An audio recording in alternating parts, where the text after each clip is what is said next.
ఈ హైదరాబాద్ సెంట్రల్ యూనివర్సిటీని 4th city కట్టే దగ్గర ప్రత్యేకంగా ల్యాండ్ ఇచ్చి బిల్డింగులు కట్టించి ఆ యూనివర్సిటీని అభివృద్ధి చేసి ఈ 400 కాకుండా ఇప్పుడు ఉన్నటువంటి ఆ 1500 ఎకరాల్లో ఒక మంచి ఈకో పార్కుని హైదరాబాద్ రాష్ట్రానికి అందించేదని కూడా మన రాష్ట్ర ప్రభుత్వం ఆలోచిస్తుందని ఇవాళ పేపర్లో వచ్చింది. ఎవరు చెప్పారు అది? అసలు అలాంటి ప్రస్తావన లేదు కదా. ఏమని చెప్పారు?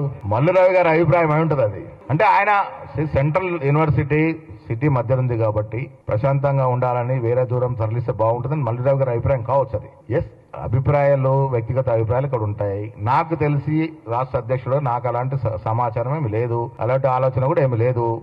అదే కోర్టులో ఉన్నటువంటి అంశం అది.